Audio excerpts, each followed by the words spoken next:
Kerajaan Pajajaran, yang dikenal juga sebagai Kerajaan Sunda, merupakan salah satu kerajaan besar di Tatar Sunda yang meninggalkan jejak peradaban penting dalam sejarah Nusantara. Berdiri pada abad ke-14, kerajaan ini berpusat di kawasan Pakuan Pajajaran, yang kini diyakini berada di sekitar kota Bogor modern. Pajajaran tumbuh dari akar panjang kerajaan-kerajaan Sunda sebelumnya, termasuk Tarumanegara yang berpengaruh pada abad ke-5 hingga ke-7. Setelah runtuhnya Tarumanegara, kekuasaan politik di wilayah Sunda sempat terfragmentasi sebelum kembali bersatu di bawah kepemimpinan dinasti yang kuat. Nama, Pajajaran, dikatakan berasal dari kata jejer, atau berdampingan, merujuk pada tata letak istana atau simbol keharmonisan antara penguasa dan rakyatnya. Kerajaan ini dikenal sebagai pusat pemerintahan yang makmur, dibangun di atas fondasi pertanian yang subur, perdagangan yang aktif, serta prinsip moral dan hukum yang dikenal sebagai Sunda Wiwitan. Pajajaran juga tercatat dalam berbagai sumber asing seperti catatan Portugis, yang menggambarkannya sebagai negeri kaya, teratur, dan kuat. Perkembangan Pajajaran melibatkan perpaduan antara tradisi lokal Sunda, pengaruh India melalui agama Hindu-Buddha, serta nilai spiritual masyarakat Sunda kuno. Dengan lokasi strategis di bagian barat Pulau Jawa, Pajajaran menjadi kekuatan politik yang dihormati oleh kerajaan-kerajaan lain di Nusantara. Salah satu aspek penting dalam sejarah Pajajaran adalah keberadaan raja-raja yang bijaksana dan karismatik. Raja yang dianggap sebagai pendiri dan tokoh puncak kejayaan Pajajaran adalah Sri Baduga Maharaja, atau yang dikenal sebagai Prabu Siliwangi.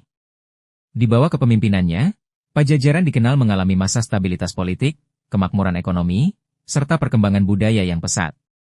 Prabu Siliwangi dipandang sebagai pemimpin ideal yang memadukan kekuatan, kebijaksanaan, dan spiritualitas. Banyak kisah legenda dan babat Sunda yang mengagungkan nama Siliwangi, menggambarkannya sebagai sosok pembela rakyat, pemelihara alam, serta penjaga kehormatan Sunda. Pada masa pemerintahannya, berbagai infrastruktur seperti parit pertahanan, bendungan, dan jalan perdagangan dibangun untuk memperkuat negara. Selain itu, hubungan diplomatik dengan kerajaan luar Jawa seperti Malaka, Pasai, dan Portugis juga dijalin. Catatan Portugis menyebut Pajajaran sebagai kerajaan yang ramah dan terbuka terhadap kerja sama dagang. Siliwangi tidak hanya memperkuat aspek politik, tetapi juga menanamkan nilai moral tinggi melalui aturan adat Sunda.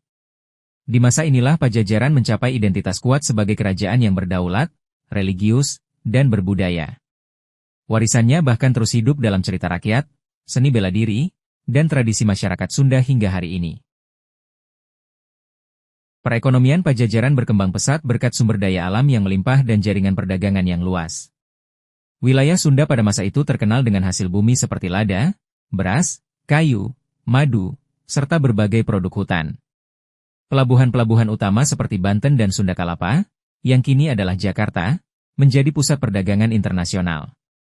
Kapal-kapal dari Tiongkok, India, Arab, dan Eropa sering singgah untuk berdagang. Portugis mencatat bahwa Sunda Kalapa merupakan salah satu pelabuhan terbaik di Nusantara, dengan tata kelola pelabuhan yang rapi dan komoditas yang berkualitas tinggi. Pajajaran memanfaatkan posisi geografisnya yang strategis di jalur perdagangan Nusantara untuk memperkuat pendapatan negara. Perdagangan lada menjadi komoditas paling penting, membuat Pajajaran sangat diperhitungkan oleh para pedagang asing.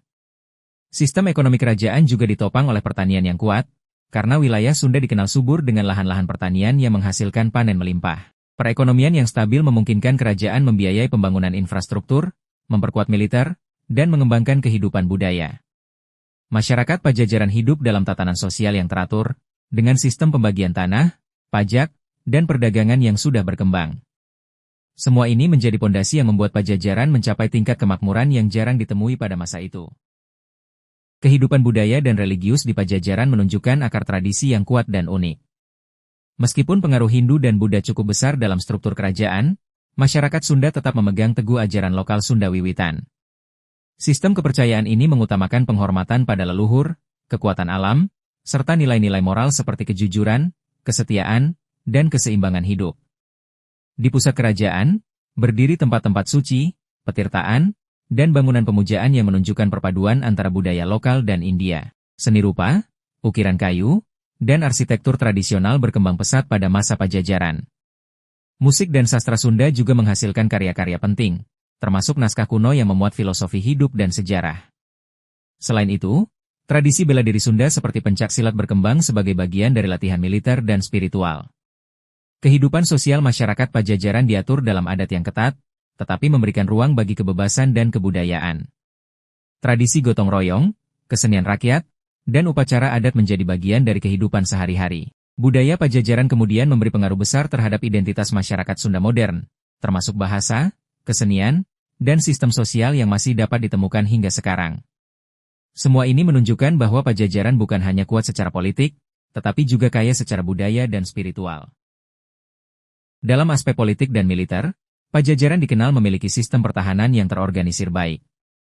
Istana Pakuan Pajajaran dilindungi oleh parit besar, benteng alam, dan pasukan elit. Tentara Pajajaran terdiri dari kesatria yang dilatih dalam strategi perang dan bela diri. Mereka menjaga perbatasan, mengawal perdagangan, serta melindungi raja. Pajajaran mempertahankan hubungan diplomatik yang aktif dengan berbagai kerajaan di Nusantara. Namun, konflik dengan wilayah pesisir Sunda mulai muncul ketika Kesultanan Banten dan Cirebon berkembang pesat di bawah pengaruh Islam. Pesisir Barat Jawa yang sebelumnya berada dalam kendali Pajajaran perlahan berubah karena pengaruh perdagangan Islam yang kuat.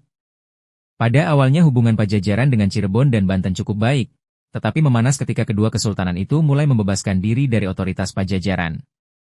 Konflik politik ini diperparah oleh kepentingan dagang dan campur tangan Portugis. Perebutan pelabuhan Sunda Kalapa menjadi titik panas pertikaian. Ketegangan antara Pajajaran yang tetap mempertahankan identitas Hindu-Buddha dan dua kesultanan Islam yang sedang bangkit membuat struktur politik kawasan menjadi tidak stabil. Pertentangan ideologi, ekonomi, dan kekuasaan akhirnya melemahkan dominasi Pajajaran di wilayah Barat Jawa. Ini menjadi cikal bakal keruntuhan kerajaan yang sebelumnya kokoh tersebut. Keruntuhan Pajajaran tidak terjadi secara tiba-tiba, tetapi melalui serangkaian peristiwa yang berlangsung selama beberapa dekade. Faktor internal seperti semakin melemahnya otoritas pusat dan berkurangnya kontrol terhadap wilayah pesisir membuat Pajajaran kesulitan mempertahankan kekuasaannya.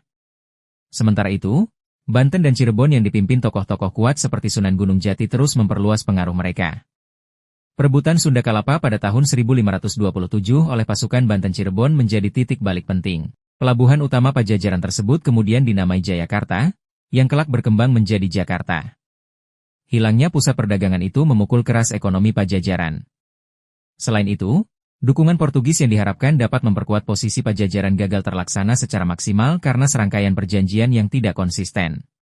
Secara bertahap, satu demi satu wilayah kekuasaan Pajajaran jatuh ke tangan Kesultanan Islam.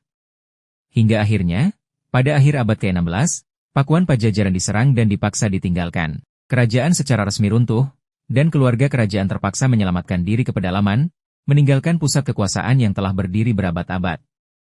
Keruntuhan ini menandai berakhirnya era kerajaan Hindu-Buddha besar di Tatar Sunda. Walaupun secara politik Pajajaran runtuh, warisan budaya dan identitasnya tetap bertahan. Jejak Pajajaran masih dapat ditemukan dalam tradisi Sunda modern.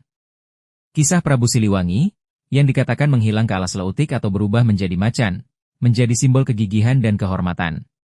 Banyak situs sejarah seperti batu tulis di Bogor, prasasti kebon kopi, serta peninggalan lainnya mengungkapkan riwayat panjang kerajaan ini. Bahasa Sunda sendiri merupakan warisan budaya yang terus hidup dan berkembang. Begitu pula sistem sosial adat yang masih dipraktikkan sebagian masyarakat pedalaman Sunda. Selain itu, konsep moral seperti sili asih, sili asah, sili asuh, yang artinya saling mengasihi, mengasah, dan mengasuh, berakar dari nilai-nilai Sunda sejak masa Pajajaran. Dalam folklore, seni tari, musik gamelan degung, dan pencaksilat, banyak unsur yang mencerminkan kejayaan masa lampau. Warisan sejarah Pajajaran juga mempengaruhi cara masyarakat Sunda memandang identitas mereka sebagai bangsa yang menjunjung tinggi kehormatan, kesetiaan, dan keseimbangan hidup antara manusia, alam, dan Sang Pencipta. Sehingga meskipun istana fisiknya hilang, jiwa Pajajaran tetap hidup dalam budaya masyarakat Sunda.